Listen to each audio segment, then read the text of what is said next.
and sometimes some of the very best ideas came from the cop on the street that's doing the job. I'm like, oh, well, I'm sitting behind my desk most of the time doing emails, going to meetings, whatever else. But the cop on the street, he or she is dealing with the thing, and they've got, oh, I've got this idea. And then when you hear them out and you start to roll things through and they see they positively affect change within an organization, that's a good culture piece. And I think that helps minimize the negativity that sometimes is prevalent in police agencies.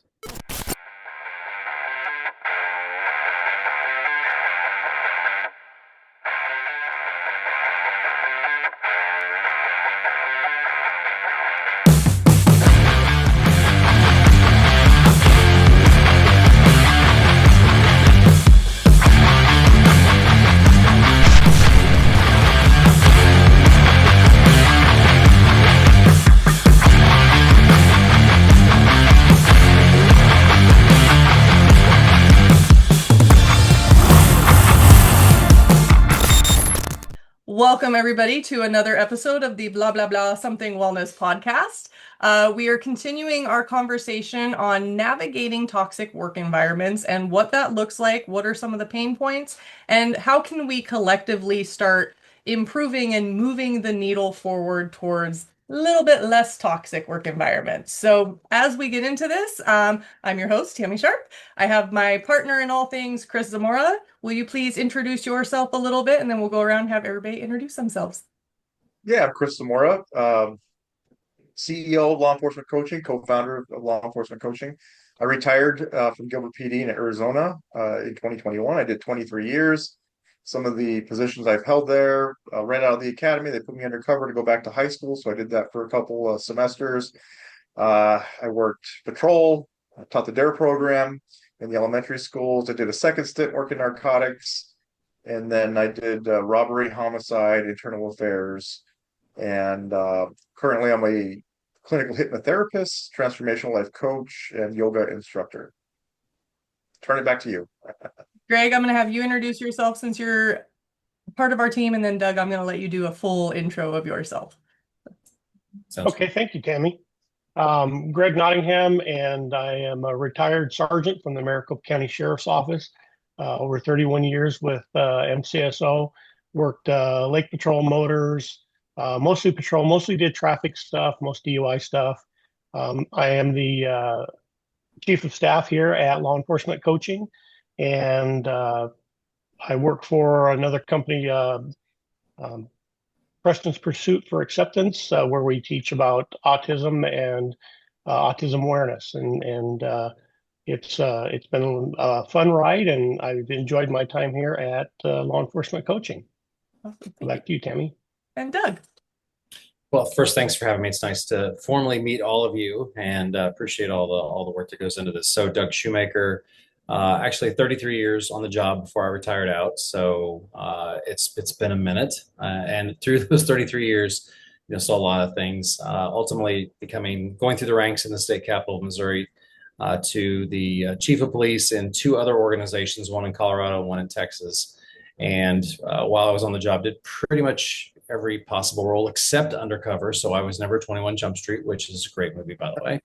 And but I was a motor cop, FTO, negotiator, SWAT, all those fun things, and just really enjoyed my time. Was actually elected to the fifth vice presidency of the IACP, and went to the number 3 before I retired out of policing altogether, and have had a lot of great experiences with a lot of great people in my career, and I'm really thankful for that. So pleasure to be here, and excited about the conversation.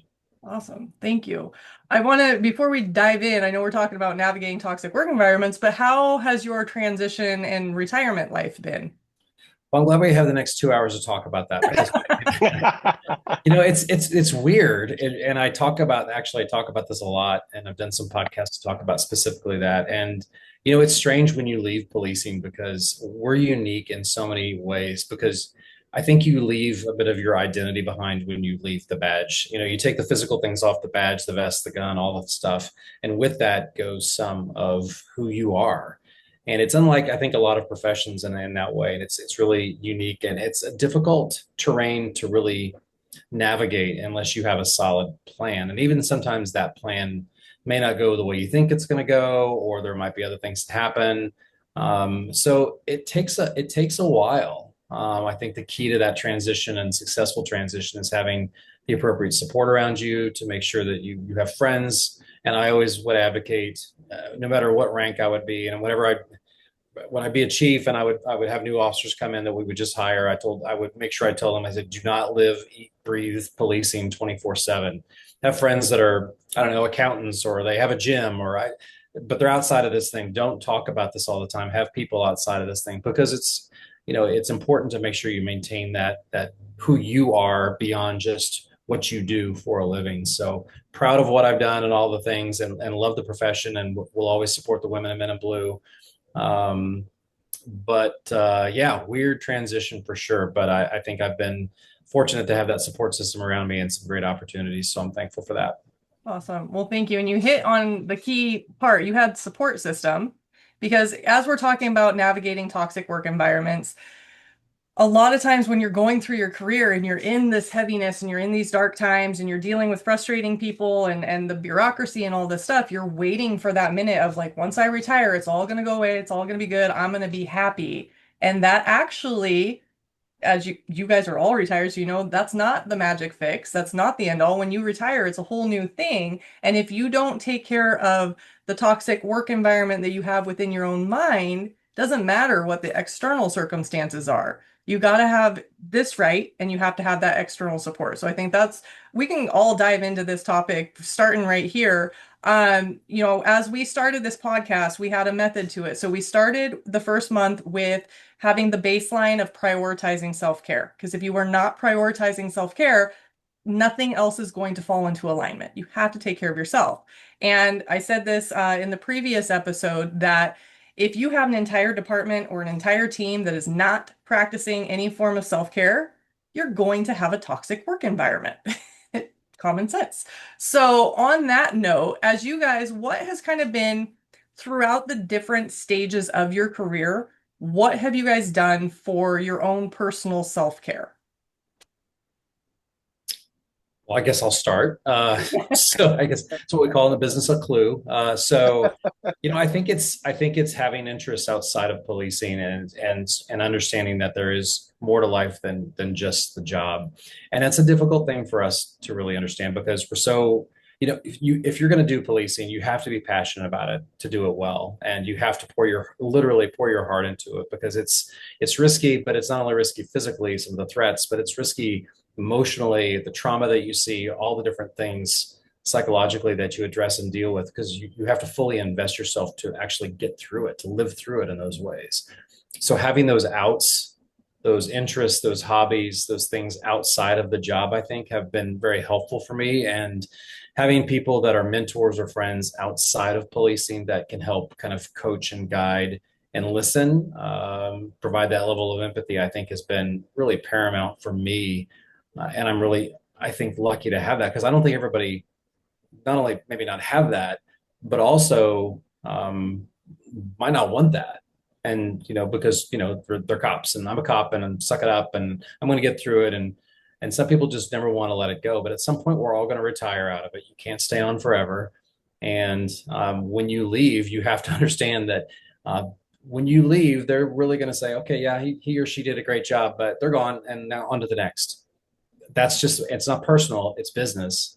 And so that reality and that perspective, I think, is super important to kind of keep at your core as you transition out and move to something new, some new adventure path in your life. Before anybody else jumps in, I want to pause on that, because you made a good point. It's not personal, because I know a lot of times it's like, oh, I know, Greg, you went through this when you retired, but that door closes and it's just like they don't care about me. Like, why did I just dedicate 30 years and I don't even get so much as a high five or a pat on the back? It's just you're out on your own, and they slam the door and you literally cannot get back in. And so sometimes that hits where it's just like, we don't have the calls coming in. There's not the camaraderie, all of these different components. But understanding from the business aspect, it's not a matter that they don't care. It's they have to keep moving the ball forward. Just because you retire doesn't mean that crime stops and the job stops. You got to keep going. So right there, just that is an important part of self-care, is realizing whether you're retiring or you're leaving, it's not that they didn't care about you, they didn't like you. It's not it's not personal. And on that, I'm going to let Greg talk a little bit about your retirement story. I know you've shared it before, but just share again your experience with your retirement.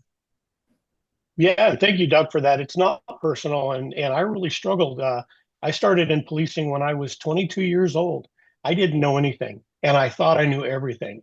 And nobody told me, they didn't tell you in the academy, they didn't tell you in the FTO, they didn't tell you throughout your career, hey, you need to have friends outside of work. You need to not live, eat, and breathe law enforcement or being a cop. And I was a cop. I was a cop 24/7. I was a cop, and I was dedicated, and I put being a policeman over my family, and it was my identity. And at 22 years old, you just don't know. And that's the way they train you, they teach you, they want you to be the best of the best, but they don't tell you to balance it. They don't tell you to take some time for yourself. They don't tell you to have friends outside. As a matter of fact, the longer I was a cop, the more I hated people. I didn't want to be around somebody that wasn't a cop, because they didn't know what I was going through. They didn't know what the story was. And of course, they always wanted to know, have you ever had to shoot anybody? And it's like, yeah, if I did, I don't want to talk about it. So it was quite a struggle when I walked out the door. I got a very minimal little send off. We had at the time 18 chief deputies, and I think I had two or three in my chain of command alone. And the chief deputies usually always go to each retirement, and nobody came to my retirement. And it was my captain handed me a plaque and showed me the door. And so it was very anticlimactic. And the minute I walked out that door and left, it just, you're not a cop anymore. You don't have that gun and that badge, and you don't have that authority. And who am I? And I got into a really dark place, and I spiraled down really, really hard. And at that point, it's hard to seek or ask for help. Thank goodness I married my wife, and she was in law enforcement as a civilian, so she was around it. She's seen it. She's worked with cops, and so she's the one that kind of saved me to the point where I finally started getting some help, because I didn't know. I had no passion. I had no purpose. I had no direction. I didn't know who I was. And she got me some help, and started bringing me out of that darkness. And then enter Chris and Tami with law enforcement coaching, and they really pulled me out through coaching and training me to be a coach, and giving me that passion and purpose back, to where I can give now, hopefully, to those who are still doing the job, and hopefully share some of my problems that I went through and how I got through them with them. And hopefully they don't have the same kind of experience, or they're better prepared for it when it does happen. Yeah, and Doug, you mentioned passion. Greg, you mentioned dedication, right? We entered this profession because we're passionate about helping people. And so what happens in the very beginning of our career? We're very dedicated. We become dedicated police officers, detectives, whatever situation, or I'm sorry, whatever position we enter, we become dedicated to that. But then as the years progress, something happens. We lose that passion, right? We lose the compassion even. And sometimes people resign, right? Because it's just, they figure it's easier if I resign and go do something else, all my stress will go away.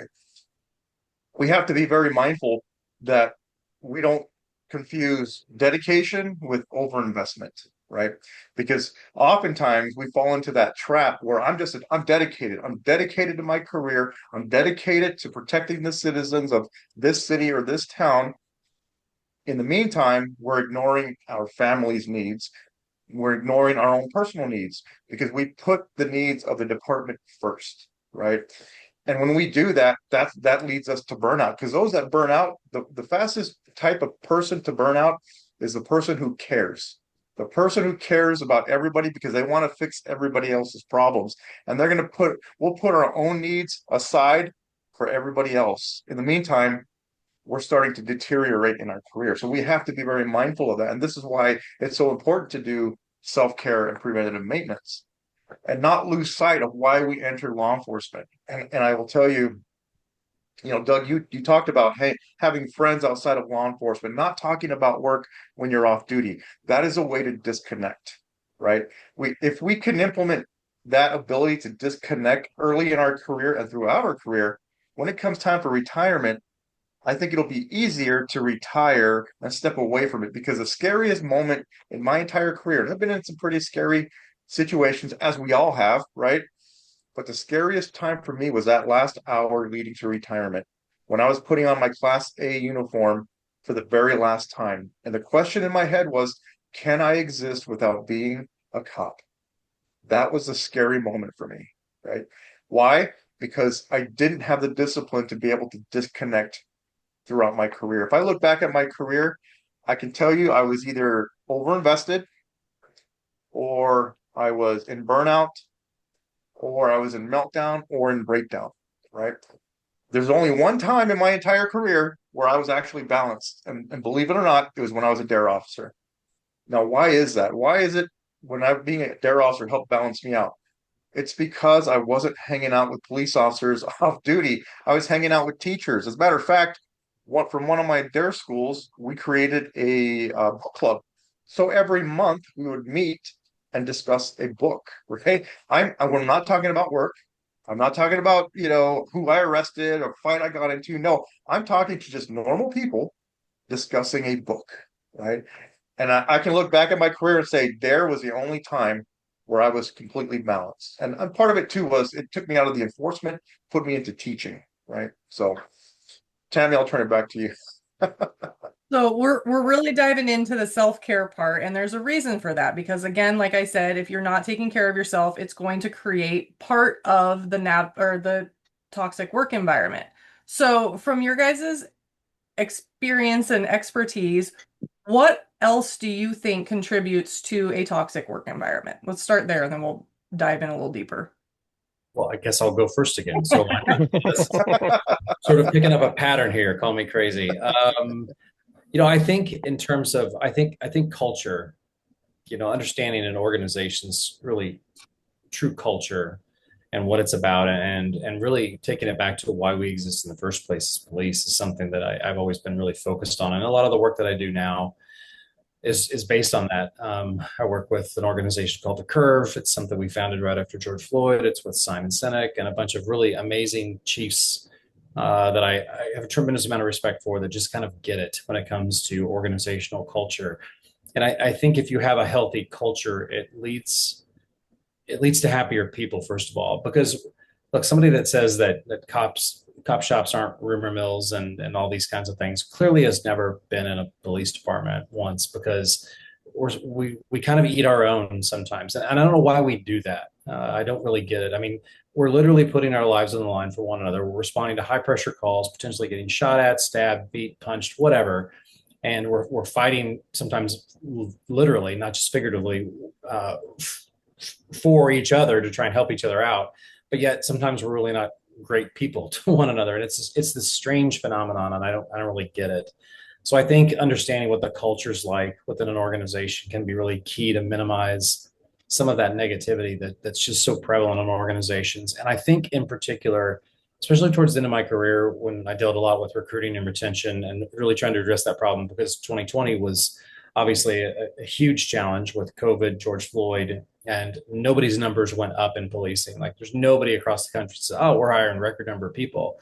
Said no department ever in 2020. It went the opposite direction. So we had to really dig in and go, okay, how are we going to still attract people to this profession that is so vitally important for the safety of the communities that we serve? So when we looked at that, we had to make sure that when we sold our department, for example, that we really walked the walk, that we really had to kind of do a gut check and go, okay, who are we? What are we about? What makes us different? And then how do we translate that to make sure that we bring on people that are the best possible people, and then we retain those people?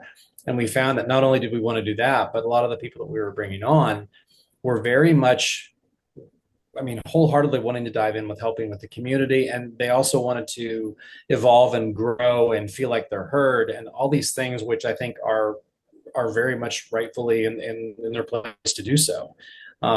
So getting investment from people and asking and getting involvement from people, I think, is really ultra important to a good police culture. And that can be funny if you're like a chief or a sheriff or a higher up in an organization, because it feels a little vulnerable when you do that. Like you're letting go some of the power when in fact you're actually creating more power when you ask people, tell me what you think about this. Like, here's why we're doing this, or, what are some of your ideas? And sometimes some of the very best ideas came from the cop on the street that's doing the job. I'm like, oh, well, I'm sitting behind my desk most of the time doing emails, going to meetings, whatever else. But the cop on the street, he or she is dealing with the thing, and they've got, oh, I've got this idea. And then when you hear them out and you start to roll things through and they see they positively affect change within an organization, that's a good culture piece. And I think that helps minimize the negativity that sometimes is prevalent in police agencies. That, first of all, as a leader, thank you for recognizing that, because that is one of the conversations that we have a lot on the episodes and then in client sessions where the line level feels like leadership. You guys all come up through the ranks, but somewhere along the line, you kind of forget. And some chiefs and sheriffs are sitting up there that are completely, they don't have their finger on the pulse. They don't understand what's going out, and they're making decisions, and the line level's like, what are you doing? Like, you don't get it. And that's where we hear all the time, communication. There's no communication. There's no communication. And it's not that there's not communication, it's that there is not an actual understanding and connection of what everybody's kind of looking at, because everybody has their different stress factors. I know, Chris, you probably have some stuff you want to chime in on, but I'm going to keep talking for a second. Well, I wanted to go back to the eat your own, because we were just talking about that in the previous episode, and I kind of called everybody middle school girls, because it is a elementary middle school mentality where you're trying to figure out who you are and your identity, and you're trying to survive, and then you get this gossip, and there's some childhood stuff going on in there. But I also kind of think within the department, when I was a teenager, first of all, I was a good kid. I had to be a good kid. My dad was a cop. He threatened to send me to juvie if I didn't clean my room, and he had a very good level of parenting. So I was a goody goody. I wasn't partying, I wasn't doing drugs, but I was still a teenager. And so when I came home, I kind of just had a shitty attitude, and my mom would get so frustrated with me because she'd go out and everybody was like, "Oh, your daughter's such, she's so polite, she's so nice, she's so great, la la la." And my mom's like, "This kid? Like, why?" And I remember her getting mad at me one time. She's like, "Why are you so just sassy and have all this attitude when you're at home, and you just are like, ugh." And I was like, because I'm at home, because I can relax. I don't have to put on a facade. I don't have to pretend like I'm happy. I don't have to tell everybody I'm fine. I get to be myself, and I just get to chill. And I remember that conversation because I feel that that is kind of what happens within the departments. You guys are going out and you're dealing with the worst of the worst, and you can't show emotion, and you necessarily cry. You can't yell at people like you want to, even though some of you do, and you probably shouldn't do that. Uh, but you have to put on this facade, this, front, and be do or die, life-saving you. And then you come back to the department, you're spending more time at the department than you are in your own home. And the home life is a whole nother issue. But at the department, you guys can kind of drop a little bit. And because it hasn't been culturally acceptable to talk and seek out support, it's projection. It is taking your frustrations out on the closest punching bag that's in front of you. And it's a whole negative, bad, toxic work environment. I tied it all together there. So just having that little bit deeper understanding, if you had an entire department or an entire squad that was seeking external help, of whether it's a therapist, psychiatrist, coach, mentor, peer support, whatever it is, and if you were, or even, I have been advocating for this more and more, having weekly squad debriefs. And I'm not talking after critical incidentism type debriefs. I'm talking the end of the week. That was a doozy. Let's talk about it a little bit and let people just talk some of it out. You will have the people that don't want to say anything, but knowing that somebody else is going through something can help. But creating that culture of talking would actually help diffuse some of that eat your own type mentality, in my humble opinion. Yeah, we're a big dysfunctional family at times, right? Big brother doesn't get along with little brother. So, but if there's a bully, here's big brother defending their little brother, right? kind of the same thing in law enforcement. It's why we kind of eat our own. And sometimes we don't realize we're doing it. We could just be sitting down eating lunch with a group of guys and girls, and then all of a sudden one person makes one negative comment about somebody else for whatever reason. Before you know it, we're all making the same, talking negative about this individual. And we have to be mindful that we're doing that. Because what is that? What positive is coming out of that? Really? I mean, nothing. We're just going into a state of negativity. At the same time, though, if that same officer needs help and calls for emergency backup on the street, we're all dropping everything we're doing to go save this person or to get into the mix with them. So, um, Doug, you mentioned utilizing your internal people to come up with ideas of potential issues within the department. I think that is something that a lot of agencies don't do. They would rather pay a lot of money for some person on the opposite end of the country to come to your agency to tell you what you guys need to do to fix your issues. That's why that is, I have no idea, when you've got talent in-house. And who would better know your agency than your own people? So the fact that you were reaching out to your own officers, that right there is very telling about your leadership style, recognizing those internal talents. We were talking with an agency in California, lieutenant. He played baseball in college, and his son is now playing baseball in high school. And so the dad was like, "Yeah, I was willing to teach him how to play and whatever, but he doesn't want to listen to me. So now I've got to go shell out all this money to have a coach come in to teach him what I could have taught him for free." What's the problem there? It's because you're dad. You're not a coach, you're dad. So, and we're parents here, we know our kids aren't going to listen to us, right? But they'll listen to their teacher. They'll listen to somebody out there. So it's kind of the same mentality. We kind of have that childlike mentality within the agencies. But I love the idea of you reaching out to your people to come up with those ideas to fix what's happening in your agency. So good for you, on you for doing that.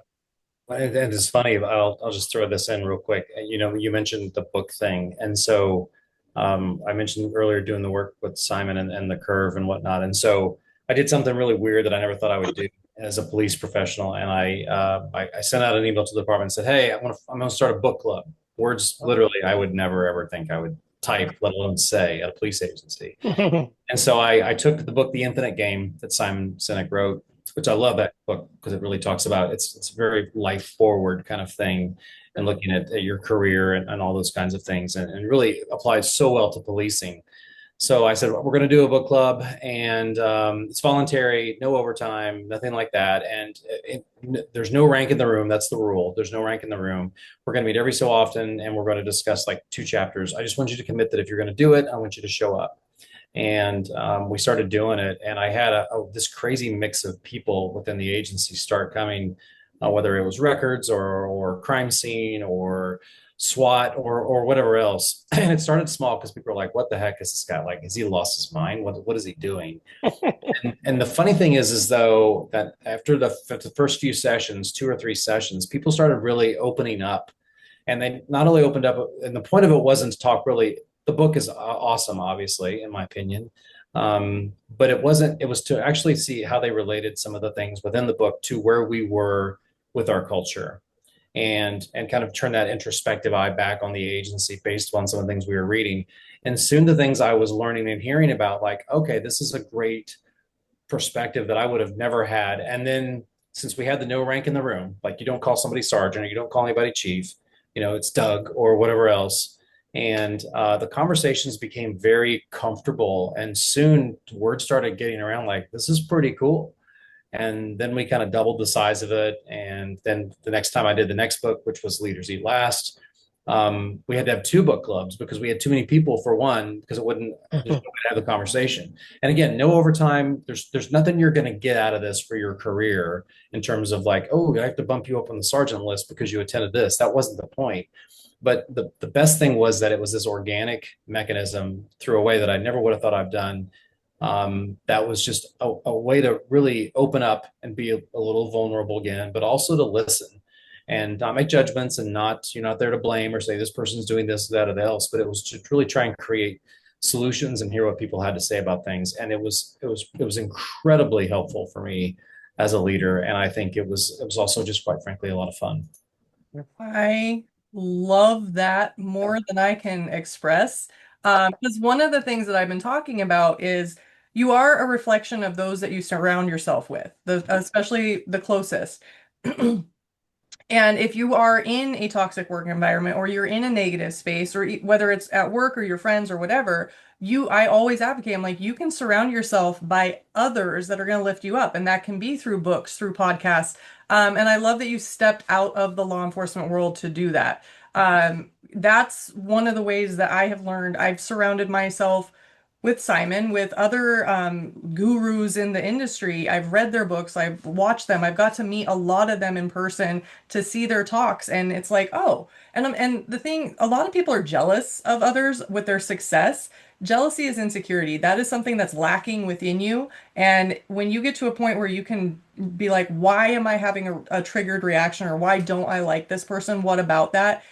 If you look within and take that accountability of like, I'm jealous of that person because I would like to be like that person. And so I don't get, well, I don't say that I don't get jealous. If I get jealous, I stop real quick and I'm like, what do I want? And I have wanted to speak on stage. I've gone to so many of these presentations, be like, I want to do that. I feel like I think that's awesome. I want to do that. And so I've stepped myself up, but learning from these types of people how to do that. And their books, having that book club, having that conversation, I think is a genius approach. I hope people listening to this, more departments implement that, and not just reading some of the first responder books, but stepping outside and getting a different, you got to shift that pattern of thought and put in some more tools. Otherwise, we're all just preaching to the choir all the time, and it's a cycle.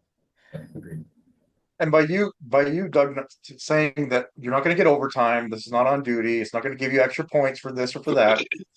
Saying that up front allows them. So then, why would they do it? For their own personal self, right? That is far more important than giving them incentives to be a part of this book club. What prompted you to make it a book club? I think it's the work with. We talked about it when after George Floyd and all the things, we got together, and that's when I met Simon in person the first time. I'd seen him speak, but a bunch of us got together and met in Colorado that year and really sat down for a weekend. And the thought came to us because he'd run book clubs through his own company, the Optimism company that he runs. And we talked about the value of, specifically to the point of, not having police related texts, something, because in my opinion, and again, I love the profession, but policing is so far behind the curve on advanced ways of doing like culture assessments, and we're lagging. We just are. And so looking at some other great opportunities, and like Simon mentions it, I would also say like Mel Robbins, Brene Brown. There's some great folks that have just amazing texts on life and human nature, and what we're about, and compassion and empathy and all those types of things. That I know that sounds soft, but it's at the heart of what we do, because if we're not compassionate and empathetic in our service, and I'm not talking the high stress tactical scene, we all should know that. I'm talking about just every day, how you treat people and how you want to be treated. There are just some people that are doing it really well. So the book club came about as a way to say, we're going to do a non-traditional way of addressing this in a way that doesn't feel like it's an in-service or some special hand-picked assignment. And if you want to show. I don't care who you are. Let's go and let's do it. And soon they're having competitions who can bring the best snacks to this thing. I mean, they're having fun with it, and the conversations are just really, really great conversations that have nothing to do with rank or anything else. And those conversations that deal with pain points also start to bring up things where, but what if we could do this? And that's when the magic starts happening, because people are like, wait a minute, I can contribute to this and I can help make a change. And yeah, let's do it. Let's figure out the best practice. And it was fun. And at the end, Simon zoomed in on us for that very first book club, which was a blast, and it was really cool. And people, I think they were energized by it. So it was fun. I You think might end up starting a new book club. I'm always like, I don't know I like books.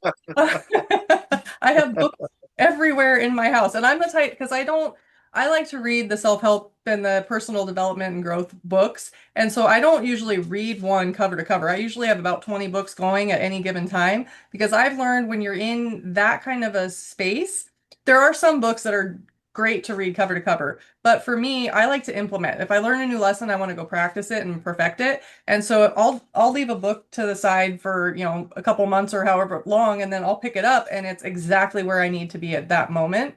Um, I had another question for you, but Greg or Chris, did you have anything else before I steer this a different way? No, I don't. Okay. No, but the idea of having a book club and reading books that have nothing to do with law enforcement, that's a great pattern disrupt. Because sometimes we get caught in this way of life, right? We create these patterns, and you mentioned patterns earlier. And so we're used to thinking a certain way. We create this OODA loop of thought, right? Of nothing but policing, policing, policing because we're overinvested. And then all of a sudden you get a book that's got nothing to do with policing. You've just disrupted that pattern. We taught yesterday at a judicial conference to 100 judges, and we talked about pattern disrupt and the power of that. Reading a book, it's got nothing to do with policing, is excellent for doing that, which is why I'll do that sometimes. Nothing to do with self-help, nothing to do with law enforcement. It's just a book about whatever. And that really keeps my mind going. Yeah, and I know we're going to go to something next, but there's a book that I want to say that you're all going to go, didn't see this one coming. It's a book by an author called Will Guidara, and he's actually a restaurateur from New York, very successful, had some ups and downs and all these things. And he wrote a book called Unreasonable Hospitality. And you're thinking, what? Why would that have anything to do with policing? It has everything to do with policing because it literally goes into the details of talking about the human psychology of how you treat people. And in policing, those things that we do, most of the time, while there's highly stressful moments, most of the time we're dealing with people on a non-criminal level, on a quality of life issue, and they just want good customer service. We'll call it that for the sake of calling it that. And Will breaks it down in a way through his experiences through various restaurants about how the customers were treated and how it made people feel. And that feeling of how you can affect people sometimes on their worst day and how you treat them can be the absolute difference maker and how your agency, the profession as a whole is viewed. And it is a amazing book. I can't recommend it enough. I'm over here all emotional because one, I fully trust the process. Like attracts like. People come into your world when they meet the whole thing, all the stuff. But I actually have that book. Because I'm a decorator. I wanted to be an interior designer in a different life. And I love doing DIY projects. I paint all my walls and I make pretty spaces and drive Chris nuts because I'm like, oh, project. But I thrift a lot and I went to Goodwill and I was just looking for books that were pretty that matched the aesthetic. And I found that book. And so I just had it on a shelf and I never planned on reading it. And then my friends actually, I used to own a bar before I have many different lives that I've done, but I had friends that had bought a bar and they kept coming to me for some advice. And I was looking at that book and I was like, I wonder if this book has anything in it for them. And then I started reading it and I was like, this relates to everything. And that's awesome. Love that. That's super cool. Well, okay, so I wanted to backtrack for you. Doug, I'm gonna kind of put you on the spot. I know these guys. As a leader, as a chief, you've done all of this ranked up stuff. Have you always just been kind of an enlightened person, or did you lead with ego at some point and have an aha of like, oh, maybe there's a different way of doing this? Oh, I really appreciate what Greg said at first, because I was the same way. I was 22 when I started. Just thought I knew everything about policing because I'd gone to the academy and we were, my life after being a cop all day was to go home and literally watch cops. Like who does that? Right? Come on. The theme song, it was so ridiculous, but it was so fun. And I loved what I did. My sergeant could call me at any time and say, you want to come in work? I'd be like, yes, please. When can I come in and do the extra overtime shifts and all the things? So I lived it. And I think with that came an overestimation of my ability to do the job well, no matter what, because the moment you think you've learned everything and the moment you think you've mastered it all is the moment that you start failing and failing miserably.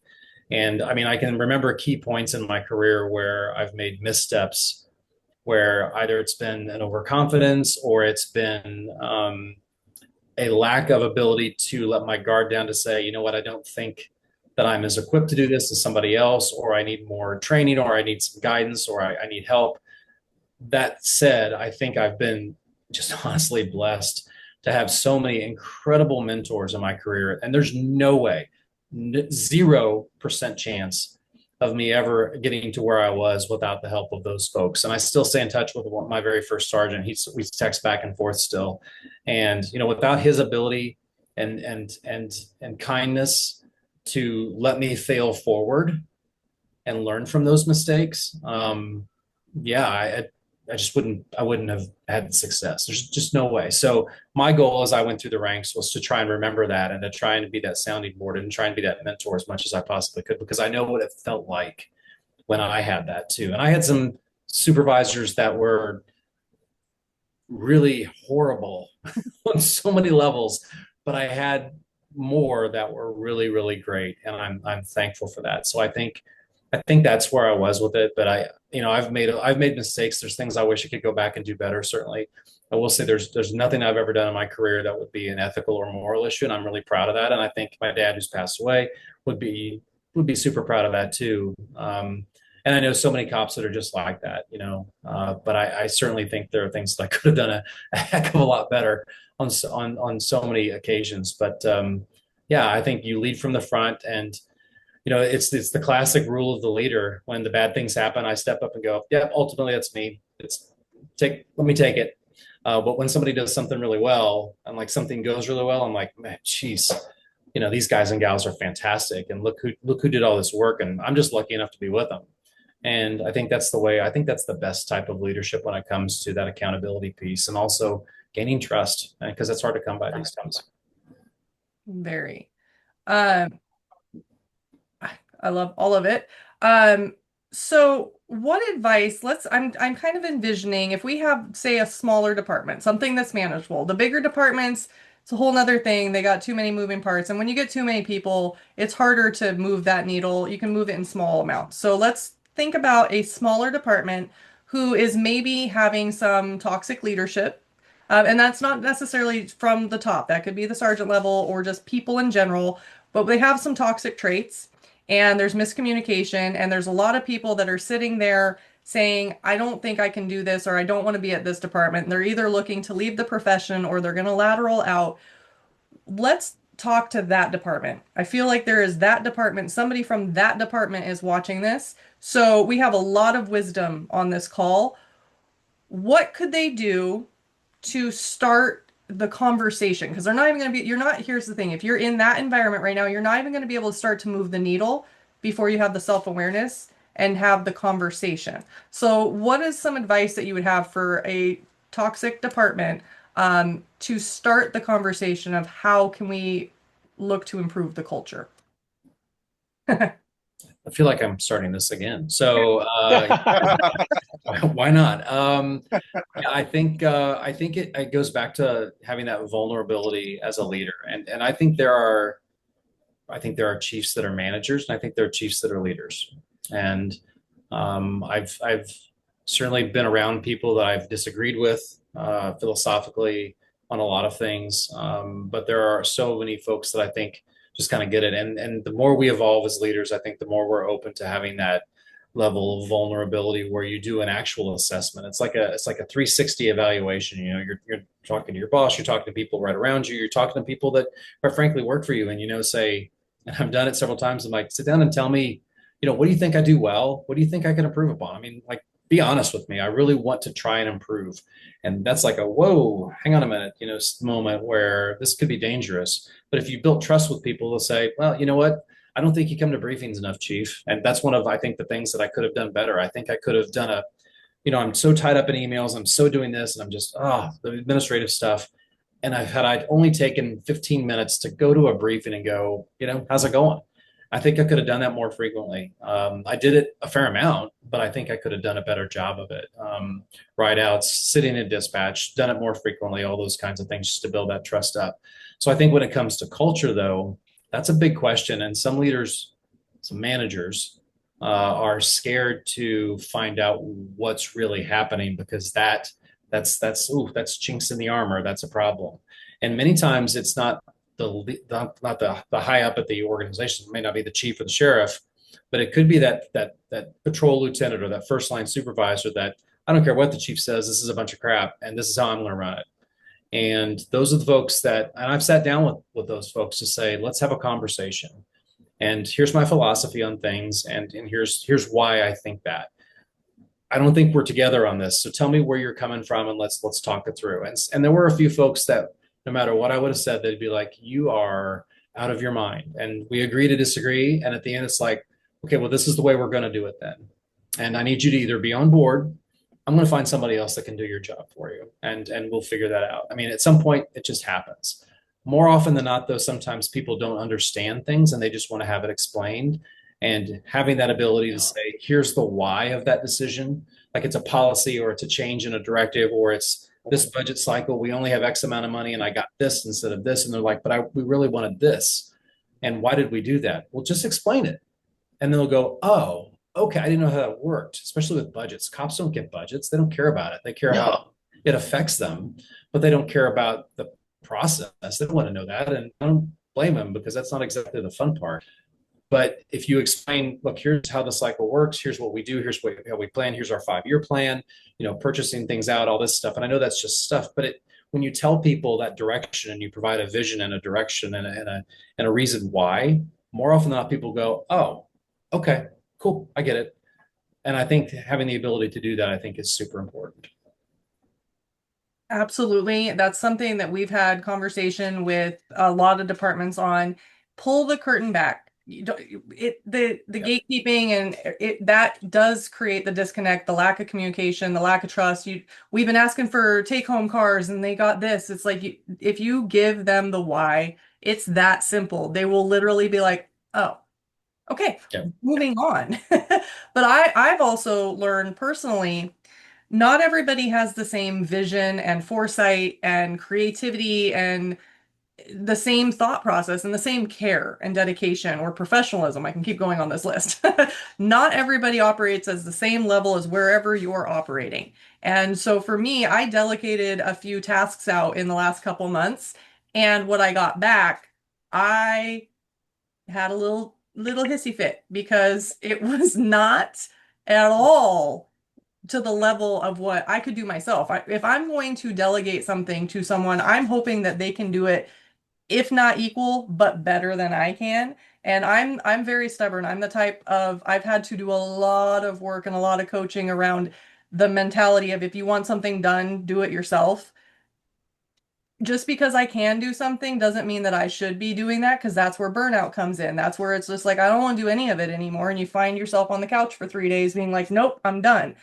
So having to delegate, but in order to delegate, you really have to paint the picture, and I'm talking like kindergarten level. Paint the picture, put the bullet points, really explain what the vision looks like, what you want, and the why.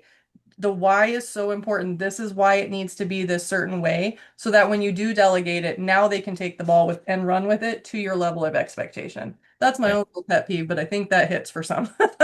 And we actually put out, we took the effort to go and put out command staff meeting notes to the entire department.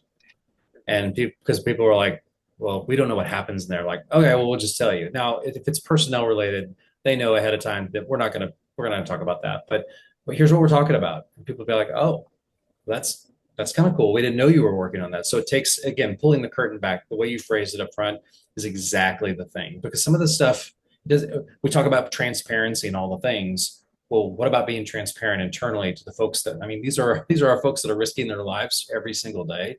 Probably be pretty transparent with them. We did a training a few years ago where Chris created kind of the pyramid. You have, chief or sheriff on top and then all the different levels, and where that easy to point the blame, well, it's their fault, it's the chief's fault. But then the next slide was the pyramid that's on top of the chief or the sheriff and all the people that you guys have to listen to.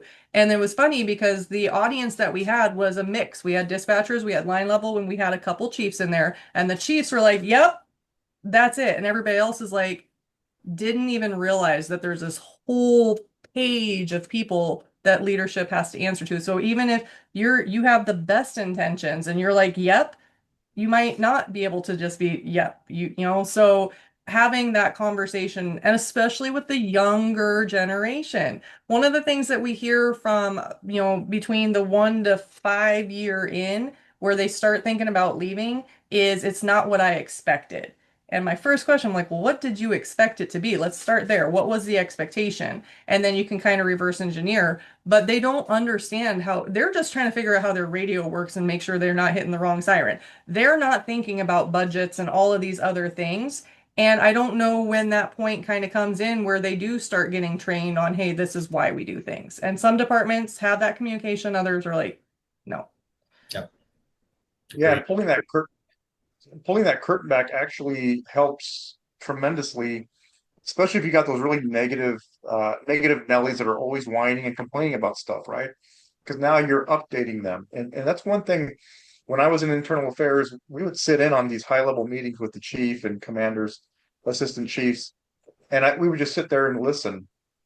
And it opened my eyes to a lot of things. Like, wow, you guys are talking about a lot of stuff that never really gets down to the patrol level, right? You guys are fighting these silent battles, behind closed doors against other organizations or higher ups like the mayor and the town council or city council. But you'll never tell your people this because you shield your officers from that negativity. So it doesn't create undue stress on them. And I realized that and I saw that and I thought, wow, it gave me another level of respect for them because I don't know, I was always that patrol cop that was like, hey, we got new equipment in the weight room. Sweet. I didn't think about, well, what did it take? What was the process to get that money, to get that budgeted, to get the approval, that all of that. I just thought somebody just waved a magic wand and poof, there it is, right? And we don't think about that, but I really like that idea of sending those minutes to the different officers. One of the things my old chief used to do is he would make like you did. He'd make pay visits to briefings and allow officers to ask questions if they had any questions. And as a new rookie officer, I landed on a team of I call them 1 year wonders because they thought they knew everything, right? And they were always negative and I'm brand new. I'm not going to participate in all that negative talk because, hey, man, the agency let me go undercover, for 2 semesters. Like I'm totally cool. I don't need to commiserate. But they were always, every time, it was always something negative. It was something always negative about the agency. And then one day, the chief came in and said, hey, hi guys, I'm here. Do you guys have any issues? Anything you guys want to talk about? Not one, not one person spoke up, right? And so the chief, the moment he left the room, the sergeant looked at the team and said, what happened, guys? You guys are always bitching and whining about stuff. Now is your opportunity to say something, and none of you did. And I'm just sitting in the back, or well, sitting up front because I'm the rookie, and I'm just kind of like giggling to myself, like, yeah, that's the way to do it, right? So it does kill those negative thoughts, those negative Nellies out there who are going to try to drag everybody down. And you as a chief, just going in there, you're going to save a lot of heartache. Yeah, it was fun because at first when I started doing briefings, it was just like that. Nobody would say anything. It's like, well, ask me questions. And they look at each other like, who's your favorite football team? It's not the kind of questions I'm looking for, but I'll answer it, that kind of thing. And then, but with time, as trust builds, they're diving right in. When are we going to get outer vests? When are we going to allow tattoos? When are we going to do, facial hair? All these different things that, our department had kind of need to evolve to a more, kind of standard day type of thing. To like, what's going on with the budget and what's the status of cars? I mean, just literally all these things, and they just like boom, boom, boom, boom, boom, start asking, but that was the point. So they felt comfortable, like there's no the chief's going to walk out of here and I'm going to get written up or something. No, I love the questions, and then we'd have some fun with it and things like that too. So it was good.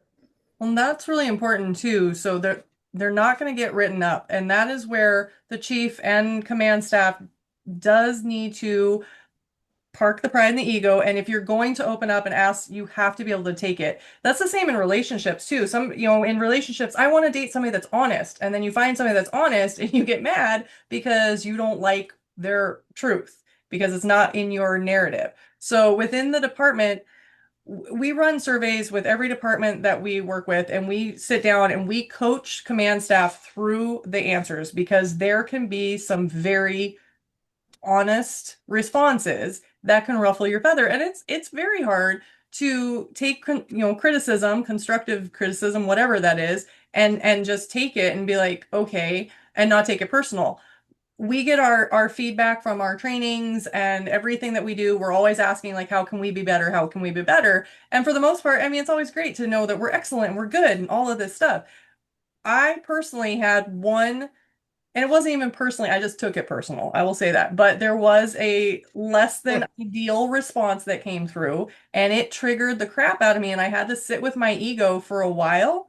But the thing is, when you get that piece that triggers you and you're having an emotional response, you're mad about it, you're frustrated, this is BS, whatever. Again, extreme ownership of why. Why am I triggered? And so you can sit there and use it to go after that person and get mad at that person, or you can check in deeper within yourself. For me, when I get those negative things, well, Chris and I and Greg, when we do trainings and stuff, we look at the negatives and we're like, that's feedback. We can improve on what they're saying. Sometimes it's something that's like, okay, that's their opinion. But for the most part, it's like, okay, they wanted some of the feedback that we got for our training is they want more visuals or more video. Done. Okay, great.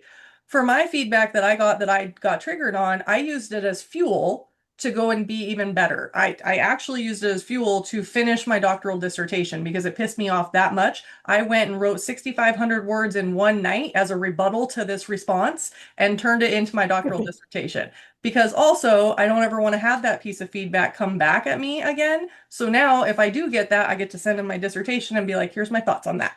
Bye. So you can use it as a positive in a positive way. But you have to be able to take some of the knocks on the chin and be like, okay, that stings to hear. Let's dive into that a little bit more. Don't punish the person that's telling you what their truth is.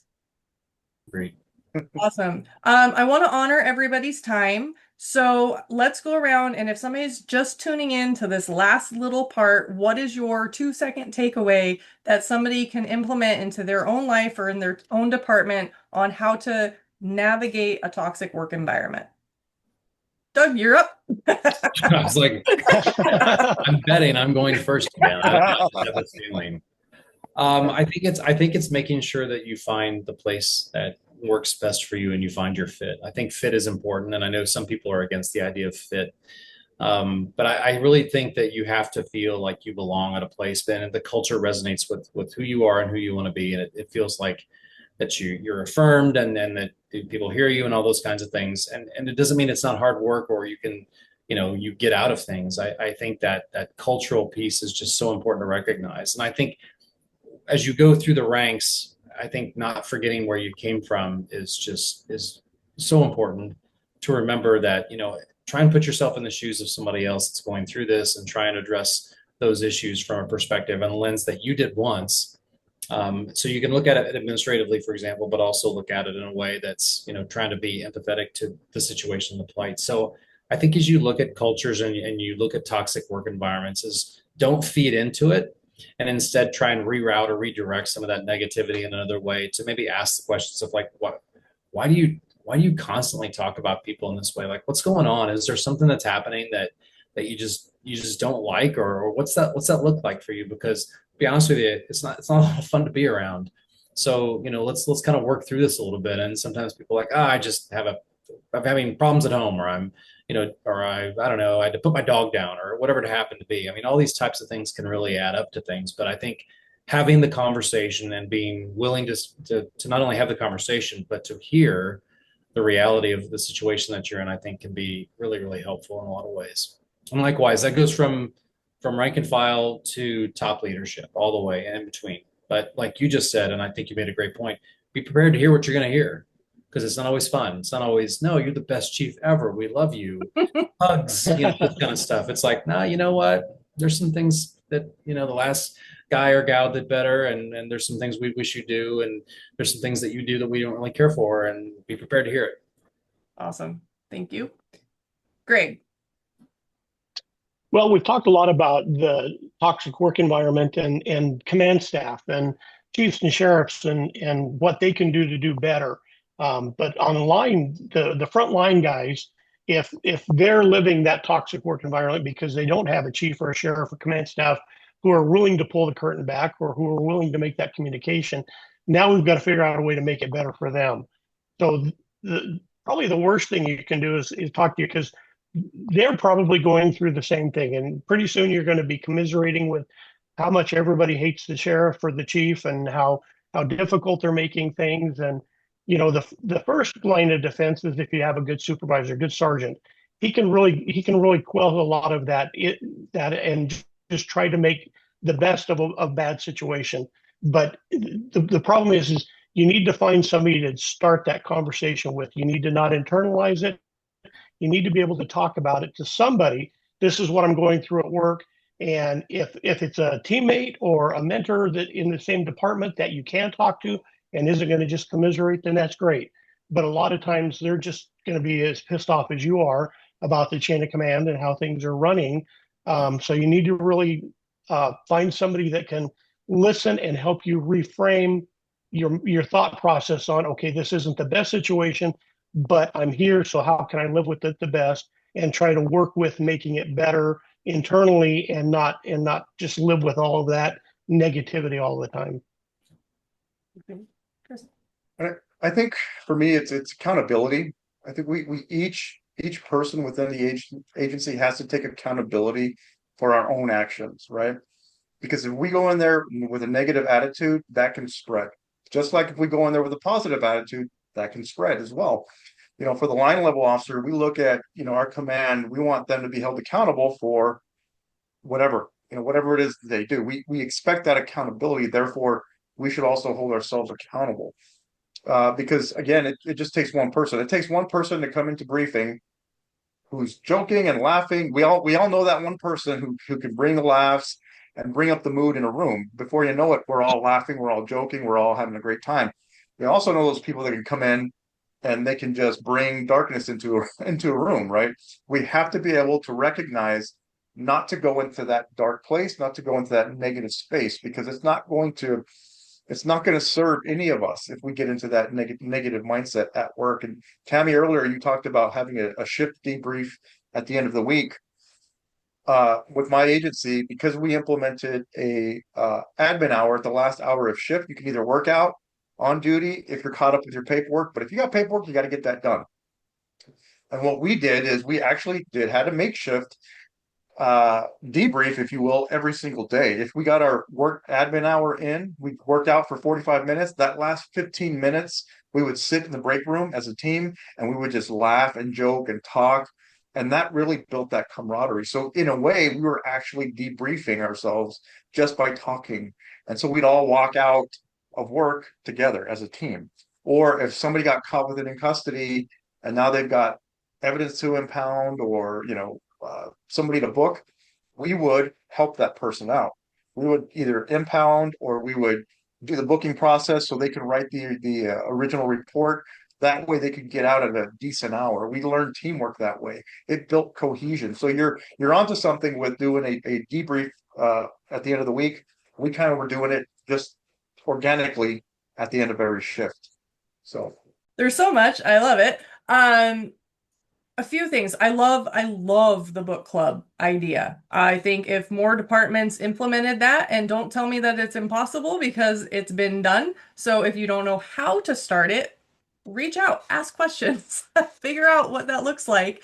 I think that's really good, especially, and for me, if I were going to do a book club within a department, I might rotate it where it was like 1 month we're going to read. I literally have we got Tom Rizzo's Cop Kazi book right next to me. You could do a law enforcement book, and then you can rotate it the next month where it's a non-law enforcement. So you could find the balance if you wanted to do that, and kind of figure out and let other people suggest, hey, this is a great book. We have talked about not taking things personal a whole bunch. So I'm going to throw out Don Miguel Ruiz's book, The Four Agreements, is an exceptional book to read. It's very simple yet profound and makes sense. And the other thing, my little 2-second takeaway is these podcasts are being created with intention, where we have we ourselves in our company and law enforcement, you get caught up in the red tape and the bureaucracy, and you can't move the needle forward, whether you get the buy-in from peer support and then command doesn't buy in, or command buys in and there's no budget, or there's all of these different reasons and blocks that people aren't getting the resources fast enough. That is what this podcast is about. Every single episode, we are giving you as much useful information, whether it's all of it or one little sliver of like, I liked that one thing you said. Take it and run with it. Implement it. Don't just listen and be like, oh, that was an interesting conversation. Do something. Take action, execute it, try it. It's not going to be perfect at first. It's going to change and evolve. Our next month's topic is failure. So try it, fail, come back, join us next month for that conversation. Uh, you cannot get to success without failure, but learning, don't sit in it, fail forward. So thank you all for joining this conversation. If you are watching this and you'd like to be part of the conversation, every month on the last Tuesday of every month, we have a live group call where first responders from around the country can join in on this dedicated topic of navigating a toxic work environment this month. And you can say, hey, those are great ideas. It would never work for my department. Or, hey, that was our department and here's what's working. Just join in, be part of the conversation so that collectively we can get out of this funk and get some healthier, happier ways of life. So thank you all. And until next week.